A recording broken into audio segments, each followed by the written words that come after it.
Greetings and welcome to Old Drunken Discography, where old friends and fans come together to BS, argue, occasionally agree, and discuss a musical artist.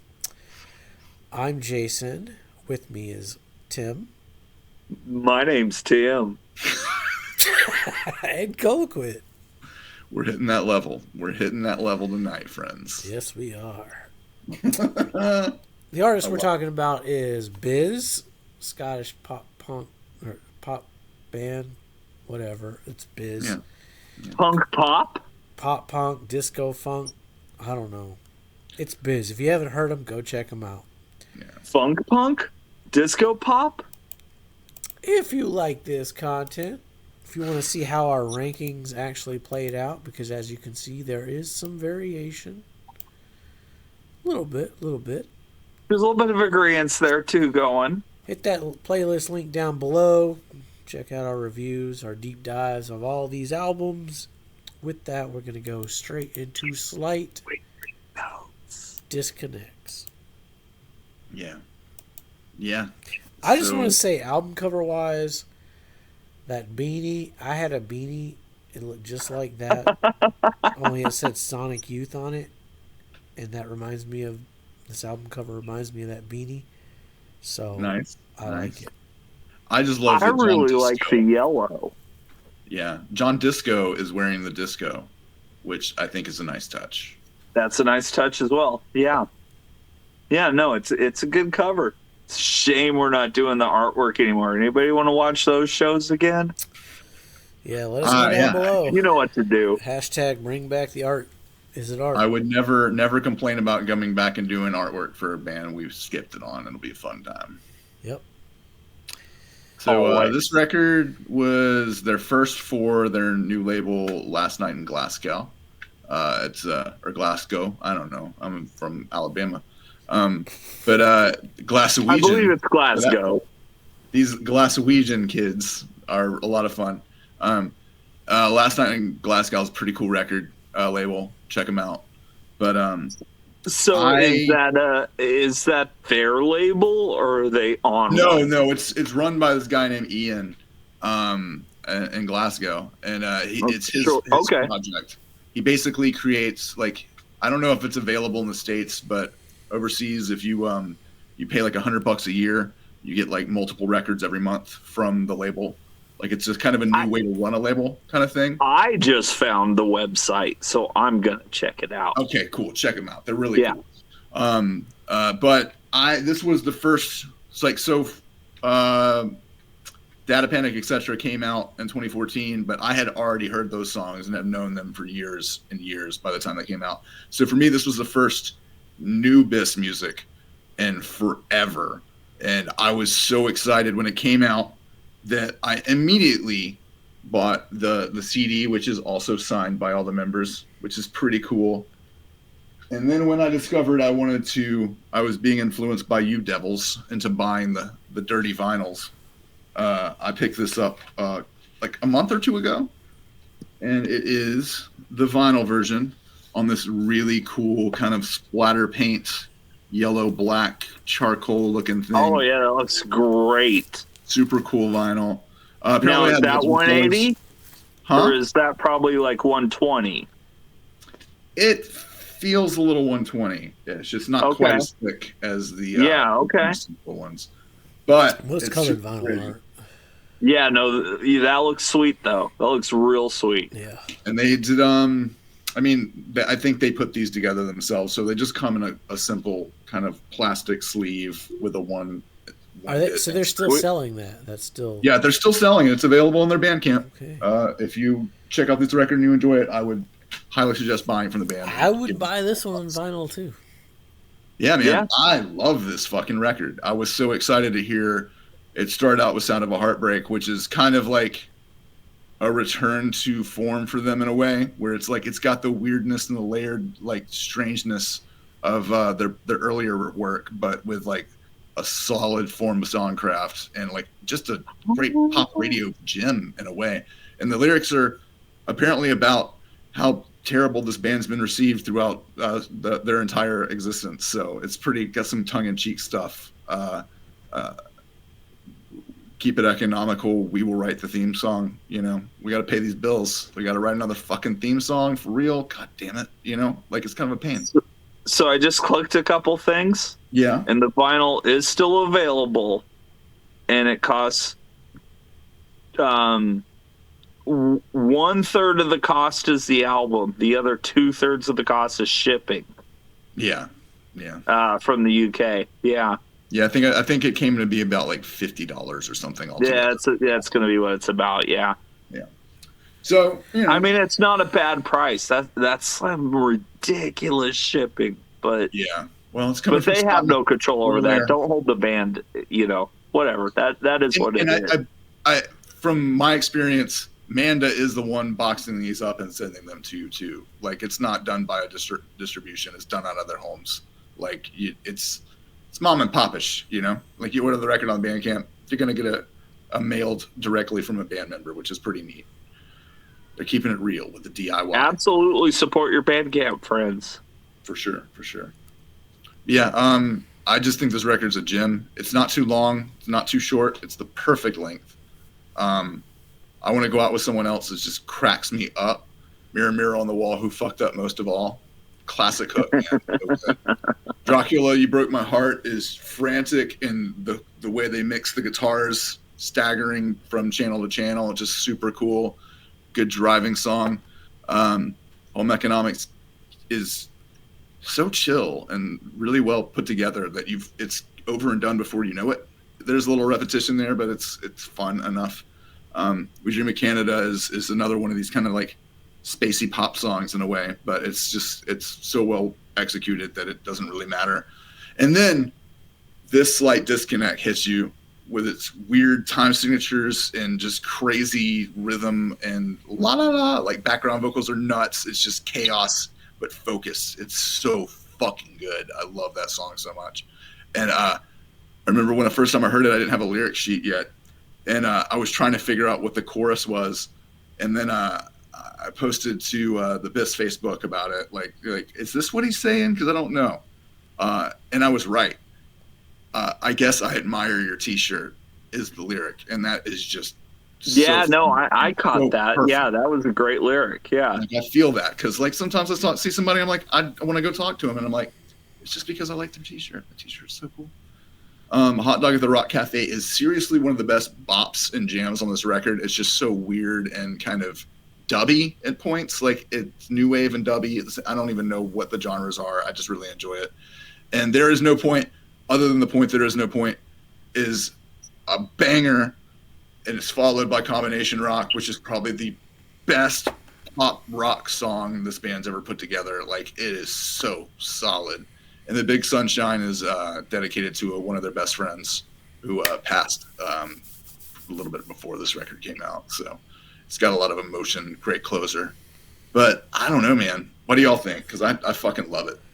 I'm going to follow up on that because I think if we play our cards right when we do our top songs, I got to make sure who follows who, but we might be able to pull something really cool off. I didn't make a list because I figured I would just be able to pull from whatever you guys don't. So I've got 2 selections from this album that are top song contenders. Yeah, we might have to fight on that one, maybe. We'll see. I've got one, but it's one that I think Colquitt can play off of really well. Right on. I dig it. Well, and I have 2, so depending on if we're matching up or not, we'll see. But I mean, I've got 5 or 6, so it'll be easy for me to just pick a different one. There you go. My notes for Slight Disconnects. After the last album, I was kind of like, okay. This one, though, The Sound of a Heartbreak, this was like pop rock, pop punk almost. Yeah. But it also has like this 60s Beatles Magical Mystery Tour B-side type thing going on. Nice. Sure. I wasn't a fan at first, but then I grew to love it. And there's a lot of really interesting changes throughout it. There's a short, noisy garage band for a few bars. And fresh local produce. It's got a guitar solo. Like it's a pretty crazy fucking song. The outro does kind of overstay its welcome though, but yeah. Somewhere Else, this song just made me smile. The lyrics were great, man. His delivery was great. The backing vocals were great. The melody just made me smile. Dracula, best song title right here. This one was fine.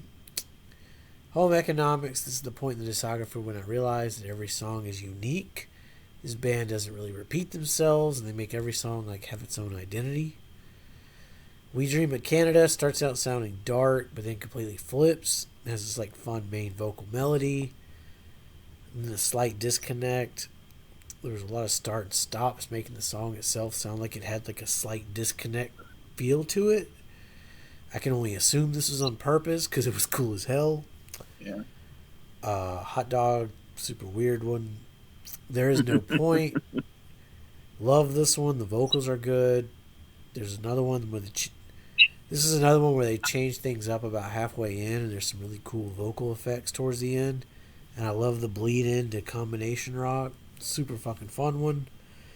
Combination rock, it's so far away from any song I've ever heard by them, but it worked really well. Lots of cool guitar things going on. Now I have two top contenders from this album. The Big Sunshine, I got Sonic Youth Washing Machine vibe, like era vibes from this one, from the intro. When the vocals come in, wow, I think this one just took my spot for best closer. I don't know, tough call. The last three tracks alone are fucking top tier. Yeah. Go on, Tim. Okay, so my two songs, none of them are in the last three. Got you. Okay. I'm not going to spoil it. I'm not going to let you guys know which were my highlights, but I will comment on Combination Rock since you both brought it up, and my notes really just say like Clash. I mean, I guess so. It's weird because I get like the guitar riff in it. I get a big country vibe in a Big Country. You remember that band? Yeah, that okay, song in sure. particular, like the. Well, I'm not familiar with their discography as much. Just that I'm not either. I just know that one song in a Big Country.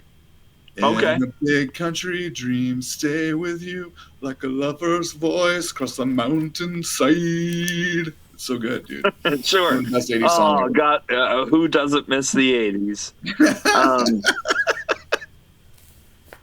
No, so again, without giving away my highlight song title wise, I felt this album was a conscious effort to regain the energy of the first album. And 85% of the time they achieve it.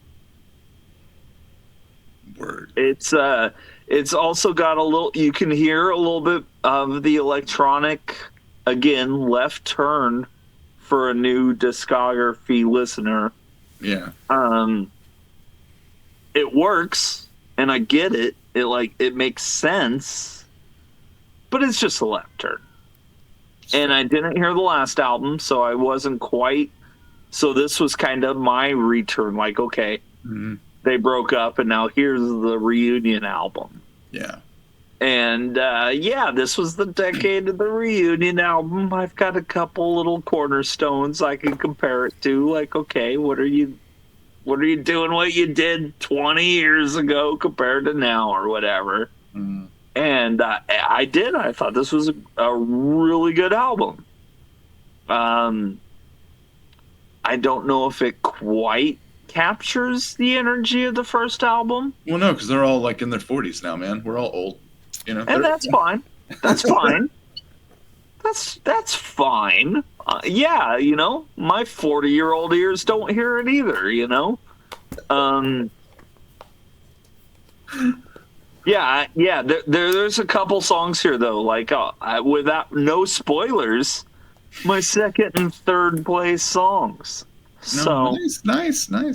Yeah, I feel like this there's record is some like really good stuff on here. I feel like it's a completion, a circle. Like it's like it has little pieces of everything that they've got, but it's just done in a more grown up. Yeah, it feels like they've taken the entirety of the back catalog and condensed it into a nice package. Yeah. That it feels like you could grow from.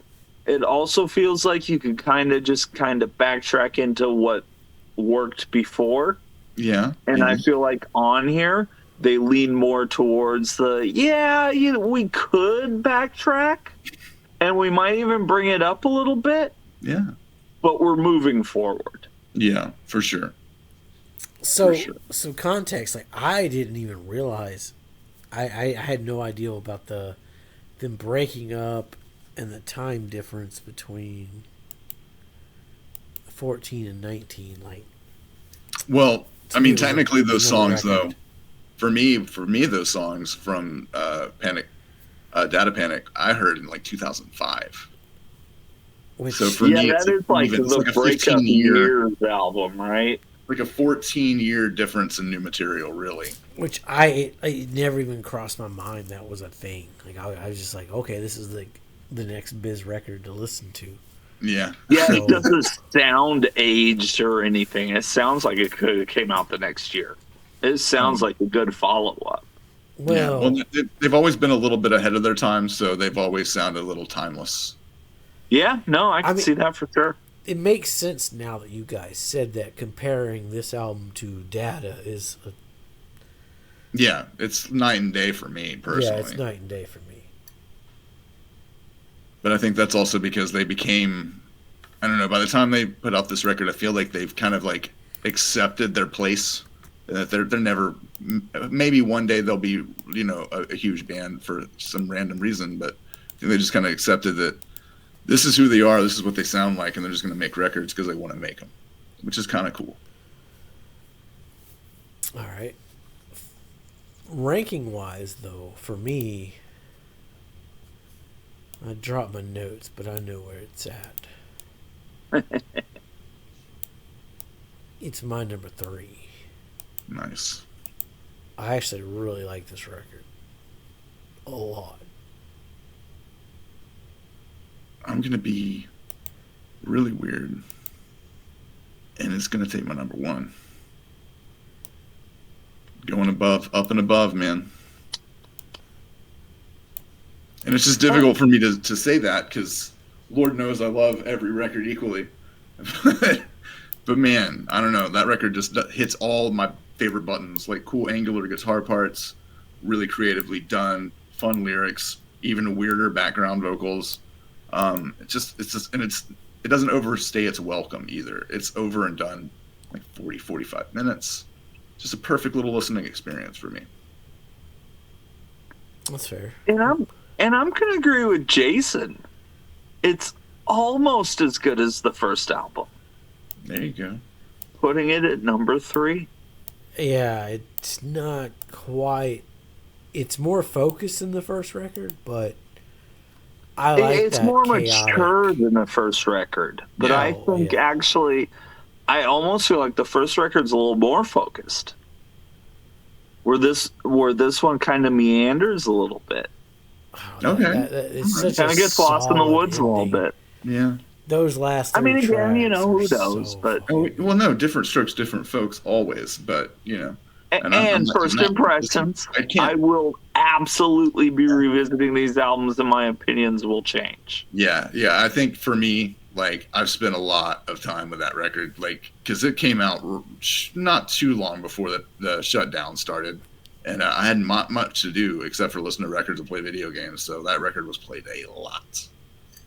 So I think a lot of these records, like I'd love to hear after like a year or two of you digesting them and maybe re-listening to them every once in a while. See how you rank them then, because they will change your opinion of them. I think we can definitely remaster this in a couple years, but they've definitely been added to my playlist. Like, hell yeah, dude! I saw a number of these songs fit in a number of different scenarios. So.